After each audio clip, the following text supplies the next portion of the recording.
The stars had always whispered secrets, but this time, they screamed. Dr. Ishan Kadir leaned over the terminal, pulse quickening as the message looped again. It wasn't static, not a glitch, not the usual cosmic noise. The pattern was unmistakably deliberate. He squinted through his glasses as lines of encoded symbols danced across the screen. Alien, yes, but even more than that, urgent. He reached for the comms panel with trembling fingers. Command, this is Deep Listening Post EOS 7. We've got a signal. Unidentified origin, repeating structure. Definitely artificial. You need to see this. The reply came sharp and immediate. On screen, EOS 7. Forward full transmission to Earth Central. Outside the narrow viewport, the void stretched endlessly. Stars shimmered in scattered constellations, indifferent to what might be the most significant first contact in a century. The message lasted only 8.2 seconds. Repeating. Fragmented. Each pulse carried the same distorted sequence. Then, at the end, clear as language allowed, a single translated word, Deathworlders. 2 hours later, Commander Lena Voss stood in the Situation Hall at Earth Central. The room, shaped like a dome carved into obsidian, pulsed with holographic projections. Political figures and military brass circled around her, the word Deathworlders echoing in the chamber's datastream overlay like a ghost no one wanted to acknowledge. She was still in armor, flecked with dust from a field inspection in the Martian colonies. The streak of synthetic plating that ran along her jaw made her look like she was carved from the same steel as her rank. She reviewed the transmission again, her voice low but resolute. They know us. The room was silent.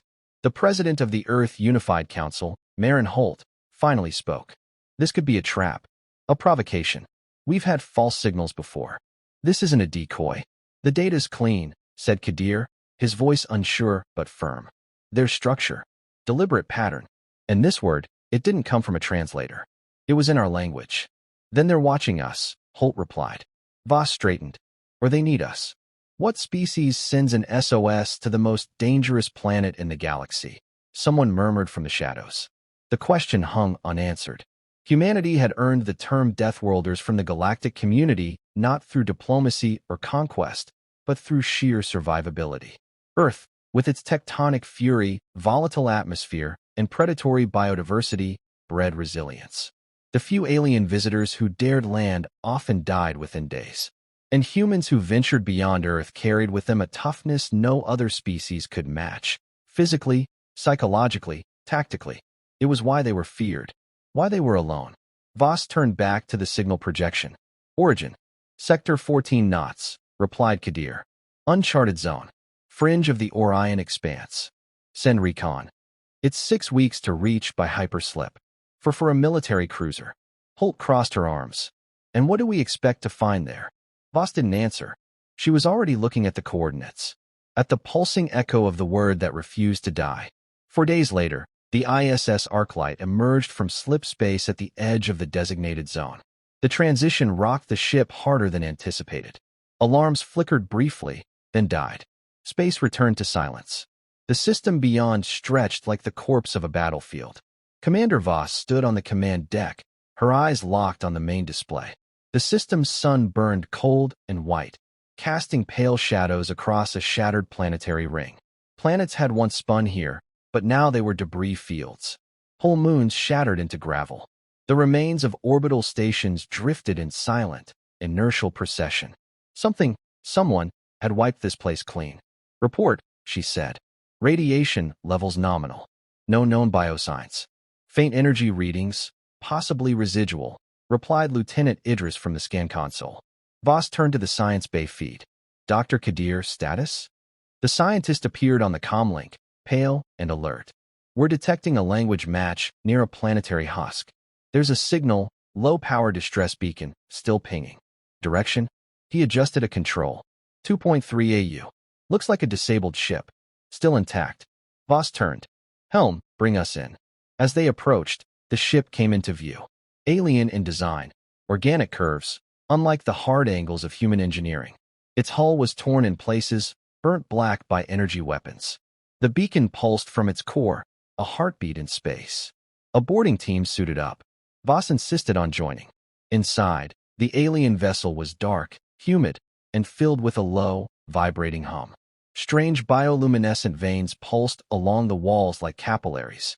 The air was thick with the scent of oil and rot. They found survivors. Barely. 2 beings, skeletal and covered in translucent exoskin, were curled near a central chamber. One hissed weakly as they approached, its limbs coiled in fear. The other tried to shield it with its own body. Voss knelt. "We're here to help." At first, only the hissing came. But then, the wounded one looked up, and through what resembled lips, it said a word in trembling standard: Deathworlders. Kadir gasped over the comms. "It was meant for us." The alien spoke again, this time with more pain. "They are coming. They eat. They consume. Our worlds are gone. Only Deathworlders remain. We call, because only monsters fight monsters." Voss stiffened. "What are you talking about?" The alien weakly raised a trembling limb and projected an image from a bioimplant in its arm. Holographic static gave way to terrifying clarity. A mechanical hive fleet, jagged black ships, tendrils of metal burrowing into planetary crusts, entire continents crumbling as cities were drained of color and mass. Life itself consumed. "They are Vexrail," the alien said. "We called for your kind, because the others ran, hid, died." Voss exchanged a glance with Kadir, who was now silent. "And you believed we wouldn't?" The alien coughed, a wet, crackling sound. "You have fire. You are the last monsters." They returned to the Arclight in silence. Back aboard, the command staff gathered. Data was being pulled from the alien beacon, showing destruction across multiple systems. Whole civilizations extinguished. Federation beacons gone dark. The Vexrail spread like plague, precise and patient. No species had stopped them. Not yet. Voss watched the files. Footage of alien armies breaking, running. The absence of resistance. The systematic nature of it all. "We've been living in the shadows," she said finally. "We always feared the galaxy feared us. That's why they left us alone. Now we know," Kadir replied. "They were saving us for last." Voss looked around the room. "And yet someone called us. Knowing who we are. What we're capable of." A long silence. Then Holt's voice over encrypted comms. "Commander Voss, return to Earth. Full council vote will decide our response. Until then, you are to maintain quarantine of the sector." Voss stared at the dark, dying system on the screen, and then at the word burned into every fragment of the alien's transmission. "Deathworlders." She spoke into the silence. "They asked us to come. They knew what we are. I say we show them." And outside the viewport, beyond the graveyard of worlds, something shifted. A ripple in the darkness. The stars had screamed, and humanity, at last, was listening. The corridors of Earth Central buzzed with activity, a hive of urgency veiled under the disciplined silence of protocol. Commander Lena Voss stood alone in the observation chamber, hands behind her back, gazing out over the arcology spires of Neo-Tokyo through a dome of pressure-treated glass. The alien vessel, now quarantined in orbit, cast a thin shadow across the curvature of Earth. It was both a relic of another species and a warning, delivered straight to humanity's doorstep. A chime at the door signaled an arrival. Dr. Ishan Kadir stepped inside, his face pale, the lines beneath his eyes deeper than before. He held a data pad to his chest like it contained a live bomb. "We finished the linguistic and biometric analysis," he said. "You should see this." Voss nodded for him to proceed. They weren't just transmitting to us because they had no other options. They tailored the message specifically to our psychographic profiles, our military histories. They knew our language, our tactics, even details from our war archives that were never declassified. Someone fed them that data. Voss turned sharply. A leak. More than that. A deliberate handoff. Possibly years ago. She said nothing, absorbing the implication. If another species had decided to position humanity as a weapon, one final, desperate play against the Vexrail, then this wasn't a call for help. It was conscription.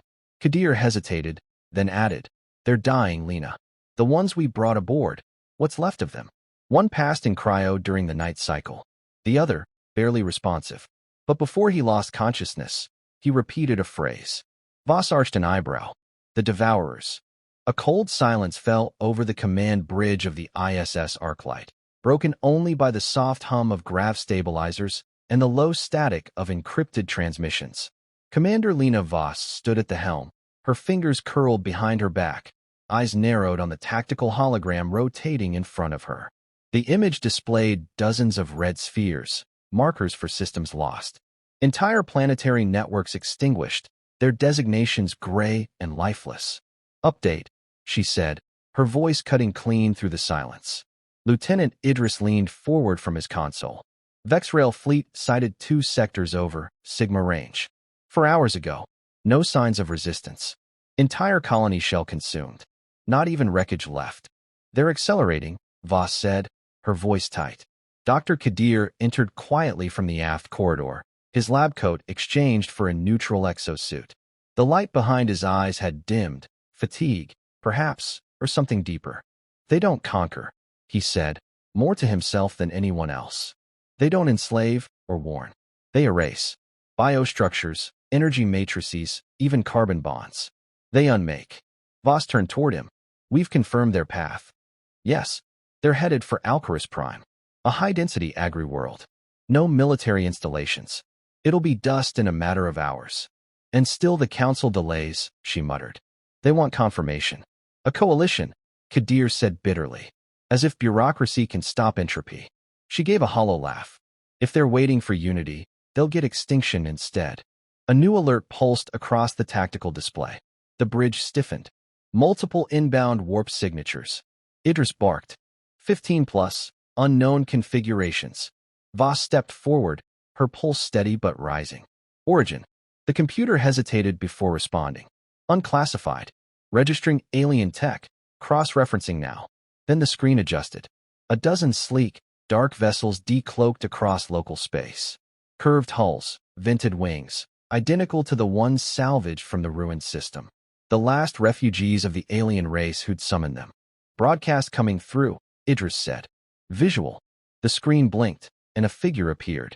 Same translucent exoskin, same elongated cranium, but this one stood tall and uninjured.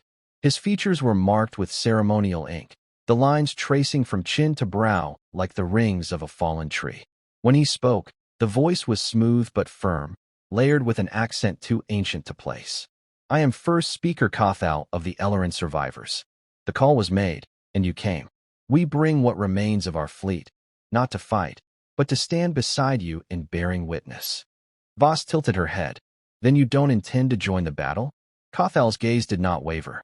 "We are scholars and seers. We watched the Vexrail consume star after star. We recorded. We ran. Now we are done running. You, Deathworlders, you were made to resist." Kadir's voice was quiet. "You expect us to win." Kothal blinked slowly. "We expect you to try." Voss stepped forward. "We're not diplomats. We don't wield words, we wield fire. If we do this, we do it on our terms." Kothal inclined his head. "Then teach us your terms." Within an hour, the Arclight's War Council was active. Simulations ran along the walls. Projected fleets moved like chess pieces in hostile space. Officers filtered in, tactical advisors, engineers, even a few from the Martian Storm Corps. Everyone spoke in brief, crisp exchanges. The sense of impending war had melted into something tighter, sharper, intentional. Kadir adjusted a model of the Vexrail formation. They operate like a hive network. No central flagship. Every unit functions semi-autonomously, connected by what we believe is a subspace neural relay. Voss nodded. "Decapitation strike won't work." "Correct. But if we can disrupt the relay with localized EMP bursts, they'll adapt within seconds," Idris interrupted. "We've seen it in the simulations. Unless," Kadir continued, "we overload their adaptation cycle. Too many inputs, too much signal confusion. We don't break the machine. We jam it with noise until it eats itself." Voss looked at him. "You want to give them chaos." "Exactly. Our chaos. That's our greatest weapon." As the council adjourned, Voss remained seated, staring at the table long after the others had filed out. Kadir paused at the door. "You okay?" She glanced up. "They think we're monsters. They think we're the last monsters." "That's not much better." Kadir shrugged. "Maybe it is. Maybe we need monsters to fight nightmares." Later that night, in the dim quiet of her quarters, Voss activated her personal comm log. The screen blinked, revealing a private message. Unread. From Earth. A short video clip. She hesitated, then opened it. A child's drawing filled the screen, crude, stick-figured.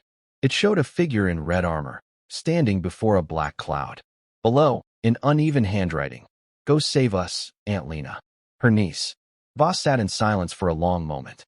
Then she shut the screen, stood, and reached for her helmet. The next day, the Arclight departed orbit at full burn, flanked by the Ellerin ships and 2 Martian strike cruisers. The first confrontation would take place near the wrecked moons of Alcaris. The Vex rail were already there, tendrils seeded into the crust, draining the last remnants of biosphere energy. Spires of obsidian alloy stabbed into the sky like jagged teeth. Voss stood at the front of the deployment bay, her team armed and armored. "We're not here to play hero," she said. "We're here because no one else answered the call. We're here because something worse than war is coming, and we're the only ones left who can stop it." The shuttle door opened. Heat rushed in, thick with the scent of melting rock. She stepped forward into the light, rifle in hand. And behind her, humanity followed.